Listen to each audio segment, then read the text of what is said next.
Okay, so welcome to this interview with David Black, guitarist, and myself, David Braid. This is about the 5 preludes that I wrote that David has recently recorded, and these are out on all platforms at the moment. David, how did you find recording this stuff? Yeah, we had a nice time recording this in a nice church in Chislehurst. Really nice pieces to play, nothing too difficult technically. Lots of good idiomatic writing for the guitar, such as lots of campanella playing, where you let the notes overlap. Similar effect to having the pedal pressed on a piano, sustain pedal. But for the guitar, this means you've got to do a bit of clever writing using open strings as much as possible, so that you can build chords and allow things to ring. So very nice playing. It's probably best to demonstrate with the first. Yeah, a bit of the first prelude. Yeah, a couple of lines on there. Yeah. Okay.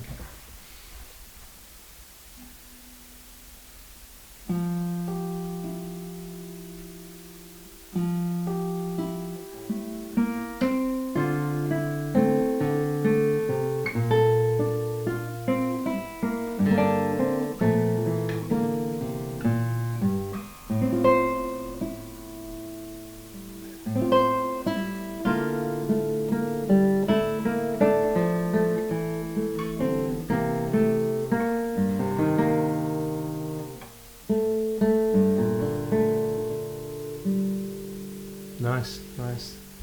Yeah, a funny little modulation though, which I don't remember. You don't remember writing? Yeah. Don't remember how I write anything. The last thing I remember in composing is I sharpen the pencil, then it's lunchtime.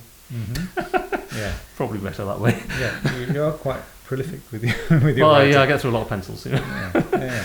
So good. All right. Well, just on a wider question, the guitar, the classical guitar, I think has come a long way since. I mean, I've known David since the late '80s when we were both studying in North Wales with Jonathan Richards before we both went off to our respective music colleges.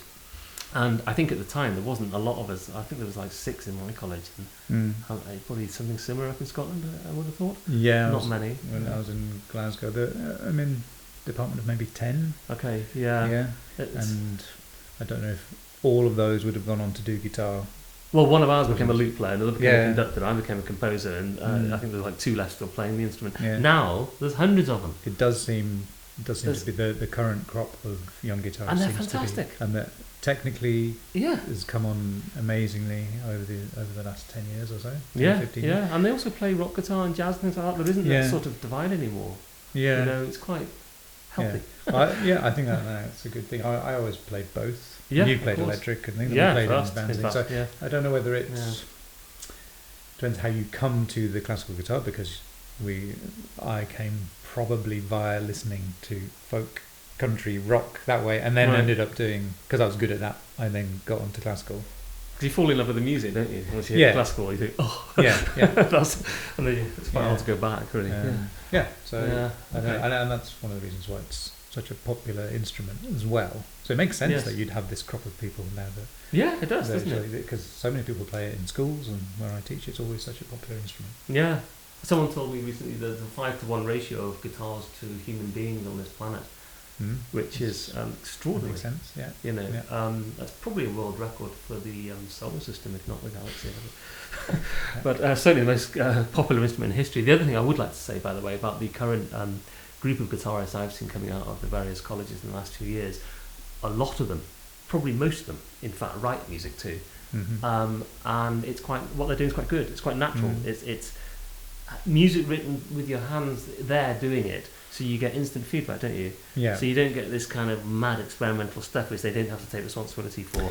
Yeah. They're going to play it, so it kind of works a bit like the choir tradition. Yeah, and that I always come back to the thing that if you were a jazz guitarist or a rock guitarist, you wouldn't go on stage playing something that is too hard to play. It's actually insane to do that.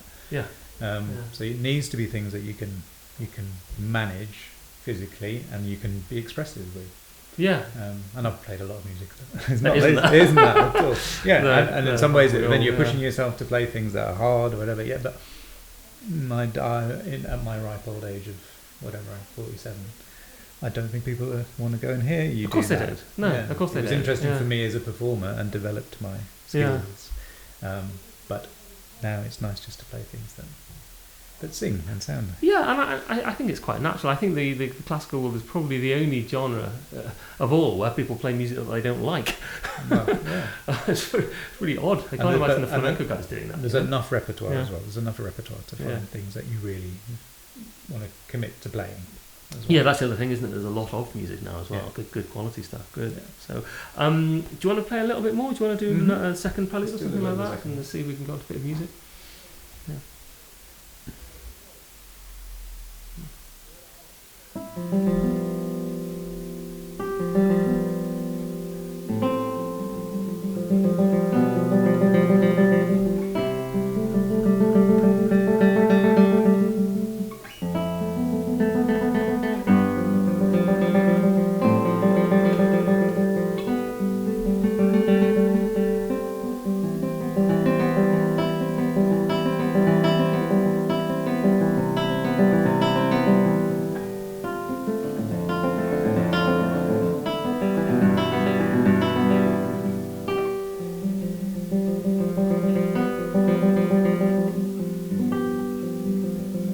Nice. Yeah. It's really the second one's really nice. Challenges in that one, the arpeggio figurations things. There's a bit of a technical challenge there, but nothing that is really difficult. No, to play okay. and get that. Sometimes you're going up a string to go down a pitch. Which Yeah. can be a bit counterintuitive. Yeah, It's the the only one- way to get the actual notes, really, I think. Yeah. Yeah. Yeah. Otherwise, they come out as lines. That's the thing. What I love about the guitar, as we were talking about Campanella before, as he said, it's a bit like having the pedal down on a piano, but it never lasts for too long. So you don't get that constant swap. I think that's what happens. For example, if you ever try to play classical guitar music on an electric guitar, you get this sustain problem where suddenly everything's ringing and you spend half your time damping, like some crazy harpist or something. So it's it's got a natural sort of voice to it, hasn't it? Yeah. Do you ever hear that expression like guitars and lutes talk, and clarinets and violins and cellos sing? Oh, okay. Yes. Because it's that short note, just like a word, right? So that's I think the special thing about this. Talking of clarinets, by the way, our next project. What's our next project? Do you remember? Yeah, Have I told you? You told me. I haven't seen any music, but this is so laying it out. Sorry. This is mezzo, clarinet, and guitar. And guitar, yeah, exactly. Yeah, It's 7 which is- songs, yeah. With Jenny Gow, who's we're just about to release actually some songs we did with her with David. We're going to record again with her, but this time also with clarinet. Yeah, which I don't think I've ever played with the clarinet. No. Not in a small group anyway. Yeah, exactly. We recently did one with recording with bassoon, which that was great, wasn't which it? was really good fun, and it's really nice to play with instruments that you wouldn't normally pair with guitar. There's a lot of repertoire, and actually bassoon guitar worked incredibly well. It was a bit of a punt actually. I wasn't entirely sure, but I thought they're so woody, both of them, and they both got an attack. Yeah, and the range. The range is similar. Yeah. I was slightly concerned about the volume difference, but it wasn't an issue. No, Actually, really good, you could perform. You wouldn't need amplification. Yeah. So clarinet will have its own. They will. Yeah, it's also woody. Yeah. But also the clarinet, right? Just a call out for the clarinet. It's just brilliant, right? It's so fast. It blends with anything. It can do all kinds of volumes. It's just so much character in it. Okay. I think we'll have great fun with that. It's like another voice, really. So that's what we're doing next. So another question, just before we go on to playing some more music. I remember Martin Anderson at Toccata used to say, I wish he could only work with dead composers because the live ones gave him so much trouble. I don't think he was talking about me, surely. But do you have a preference, live with dead composers? I think I'd prefer working with composers who are living. Breathing ones. Breathing ones. I like having the feedback from the composer. Almost, especially with recordings, it's a way of, I have my job, I have my role, and rather than it all being about me and my release or whatever, my CD that I'm doing, it's your thing, and I'm there to try and create your vision in a way, and you have control over the sound a little bit, and the sound engineer, I can give that to you, and I just concentrate. You can delegate a bit. I much prefer that way of working. Good. Works for me too. I delegate the actual difficult thing of playing the right notes in the right order. I know. So, do you want to have a look at some other music, maybe? Sure. Let's play a little bit of number 4, Prelude 4. This is probably my favourite of the set, actually. As a group, the 5 Preludes, if you think of other preludes in the repertoire, things like the Villa-Lobos preludes, it probably occupies the same space on a program if you were constructing a program. And in terms of difficulty as well, the reason those preludes get played so much is that they're not too hard to play. They're good to open concerts with for that reason. Yeah, and they're, again, written by somebody who played guitar, Villa-Lobos played guitar, and they're not going, I don't think they go beyond the difficulties of or beyond his technique, really. Probably not. No, they don't. No. They're not extended techniques. Nothing really difficult to play, but they're effective. Yeah. They're effective because they fit the hands really well, and these do the same, I think. So I reckon these would suit. I don't know. You can imagine a first, second year college student. Easily getting these ready. Yes, and it being really effective because they are very doable. Very musical, and you can do a lot with them. Yeah, that's the thing. I when I was young, I used to write a lot of sort of bit hairy-chested modernist stuff. Like obviously, you went through the mind control of the college of having to do atonalism, and then you grow up and think, oh. And when you do sort of grow out of that stuff, which the general culture seems to have, thank God, you also not only try to get something beautiful and tuneful and doesn't have to be old-fashioned either. In fact, I would argue modernism is old-fashioned.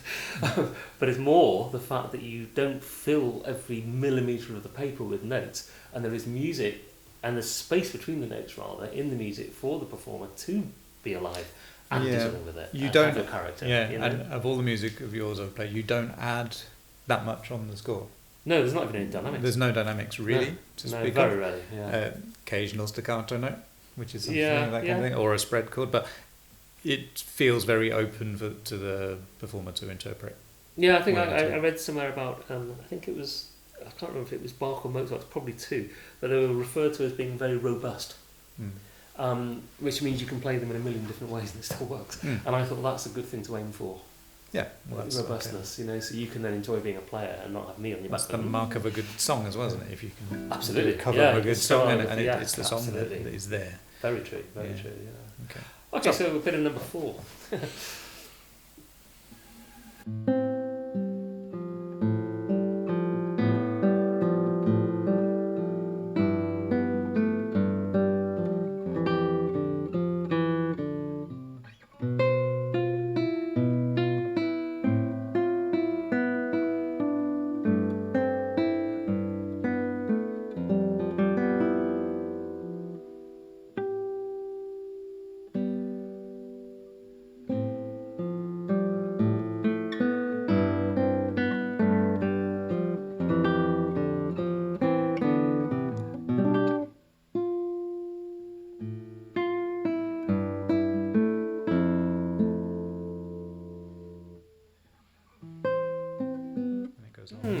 Nice. Yeah, I was really enjoying it. It is really good. Good. Well, so I had another question. I just found it on my phone. There was another question at the end, which was, what advice would you give guitarists or musicians in general about to graduate, or move into the professional world if they're not going that way? Perhaps. Probably things I would try and do different to what I did. I don't know. I think for guitarists, I think it's just to have a program ready to go, and it can be a mixture of anything, and not be too precious about it, and just have something ready to go. There's so much repertoire to pick from these days. You need a bit of Baroque, a bit of, I don't know, I was never into 19th century stuff, but I always liked it, but I found it too hard to play. For me, I never could quite get the speed up with the Giuliani's, but I do enjoy it. Yeah. Oh no, I still haven't got into really. Interesting. Yeah. Maybe I will one day. But just have a couple of programs that you can knock together quickly, so that you don't have to think, basically. Okay. You don't have to think too hard about it. If somebody you can say yes. You can just say yes to everything. Yeah. Okay. And general approach? Would you say how to say yes to the right gigs and no to the wrong ones, and how to distinguish between the two? I don't know if you know. I think it's try everything in it. I think so. I'm very grateful that I said yes to playing lots of chamber music, and I did a lot of playing with singers, with the lute as well. Played a lot of that sort of stuff, just playing with other musicians I now think is a lot more fun than Yeah, playing solo. yeah. I did a lot of solo playing as well. Don't think I ever really enjoyed a solo concert. It's the stress of that. It's I'm super full of weird, isn't it? admiration Yeah. for guitarists who can pull off a full-on solo Me concert. too. Yeah, I got out of that game pretty quickly after college. It destroys your life basically unless you're absolutely match fit all the time, and it's just you don't do anything else. And I think stuff. I think it's a difficult thing to pull off as a concert in front of a lot of people in a big room. I feel the stress of it watching it as well. I don't enjoy watching it. Yeah, really. Yeah. It feels like watching gymnastics. Yes, it is. It's almost a sport, isn't it? Yeah. It's. I think I remember Charles Ramirez saying to me that he wasn't entirely convinced by the idea of a solo guitar recital, and that it's a bit better if it's broken out with another guitarist or a singer or whatever. And I just remember seeing Paco Peña, the flamenco guitarist, playing at the Wigmore Hall, and within 2 minutes, half his family were on the stage, and it made for a great evening. Yeah. And ironically, I could actually listen to him play for hours, but still, it's music is not about just the. I think it's sport, isn't it? In the age of where you have, most people are probably digesting their guitar music through 15-second clips on Instagram or whatever. Oh right, okay. Yeah. You hear all this music at a million miles an hour. There's a lot of music that doesn't need to be like that as well. A lot of repertoire that is a lot more rewarding, I think, as well. Than that. I don't know. Small guitar concerts I think are really nice. I don't like big solo guitar concerts. No. But anything that uses the guitar. We've done a couple of bigger things in the last few years, like your Journey Time project. Oh, that was using the guitar, yeah. and that was really nice to do because the guitar parts were really nice and easy. Yeah. But you're part of a big ensemble, and that's different skills. It's different. It is. It's different things. Yeah. So. Do you think there's playing with other people as much as possible makes you a better soloist? Because there's that old flamenco saying, isn't there? I think there's. It just makes you a better musician. I think it was one of them. Like Manitas de Plata or somebody said that you can accompany singers for 20 years, dancers for 20 years, and then you can think about being a soloist. There's something in that, I think. I think there's something in that as well. Yeah, I think so. It's very hard work, I think, playing solo. I remember we had a masterclass with John Williams once at college, and he'd come to the conclusion that most solo music was just too hard. And that's for him. That's him saying that. And it's obviously not too hard for him, but it just... No, it's just... It narrows the field down to 4 players, doesn't it? Yeah, maybe just listening to loads of students hack their way through. Nearly make it, yeah. Nearly getting pieces well. I think there's a bit of guitar playing you get... I actually don't think so much with the current crop because they technically... Well, technically they're on a different level. But definitely when I was younger, people would get away with a lot. Yes. Yeah. And a lot of bad. And they wouldn't have in the piano world, for no, example. you wouldn't. You wouldn't. that's true. You wouldn't have been able to get away with it. Yeah, I think now I would say it's the first time, probably ever, actually, that you hear a guitarist who's even a first or second year at the college or the academy or Guildhall, any of those big places, and they are as good as any of the violinists there.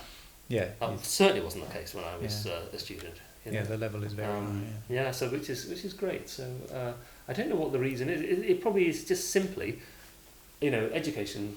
Better teaching, isn't it? Better teaching. Yeah. Traditions get improved upon and the bad ones get thrown out. Yeah. This obsession with speed has gone. People can play fast, but it's not really. It's only part of your repertoire now. Isn't it? Part of your armoury now, isn't it? Yeah. It's not the thing. Yeah. Which it was when I was young. Yeah. So and perhaps do you think that maybe standards in the other genres like jazz and rock guitar have got so much better now? I don't know whether they've got better. I don't. Technically, perhaps, because they teach it now, don't they? That stuff in colleges. Yeah, maybe. Yeah. I don't know. I wonder if that's feeding through as well. You also get the young classical guitarists who also play all these other styles and well. Yeah. And don't feel guilty about it. That just speaks to better general musicianship. Yes, of course. Because I remember there were classical guitarists who couldn't strum a few chords together. Yeah. They only did classical. I always grew up doing both. It's too much fun. How can you not do both, isn't it? I mean, life's there to enjoy, right? You can't just eat steak all the time. You've got to have an ice cream. Yeah, and it's also the snobbery of that. Yeah, that's gone as well. That's gone. Yeah. Which is that's part of why you play the guitar in the first place. Hopefully, is that you don't want to be. Exactly. Yeah. You don't want to be that kind of guy. Yeah. So good. So anything you'd like to add about the release or the recording or? The recording, I'm pleased with the way the recording came out. Yeah, Hope you are as well. Well, Stefan Ingles, call out to him now. Wonderful. There are other, so if you're looking for solo pieces in this vein, there are other. There's quite a bit, isn't there? There's another EP released last year with Yes. some really nice pieces on there. I've written some more actually. I haven't told you. And there's also they're also talking about playing on electric guitar as well. Yes. Your There's a bit of that stuff on older there. work, Yeah, and you have some I forgot about that. solo electric guitar and solo lute work. Yes. And solo mandolin work. Yes. God. I have these little romances for different instruments about a year. Yeah. I sort of write 70 pieces for them and then sell them.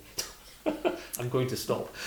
Yeah, hopefully you don't do that with the guitar. No, I Guitar keep coming back to the guitar. mainstay, That's the thing. I go off and keep coming back to the guitar. It's interesting. It's like the Borg. No escaping the Borg. Star Trek reference. Okay. So also, I just would like to say thank you very much to Production DOZ, which is D''OZ, my publisher, who of course sells these scores and everything that I've written in the last few years, and to Sylvain and Florence and all the team there. Thank you very much. And David, thank you very much for your time. Just before we go, I would like to say we've got one other release already mastered and coming out in a few weeks, which is the Songs of Consideration with Jenny Gow, the Mezzo. I'll be doing an interview with her actually in about a month as well. And of course that was with David. It was just voice and guitar only. So that's coming out soon. We can have a chat about that another time. But thanks again for listening. Thanks, David, for your time and for your wonderful playing. Thank you very much for listening. Bye-bye for now.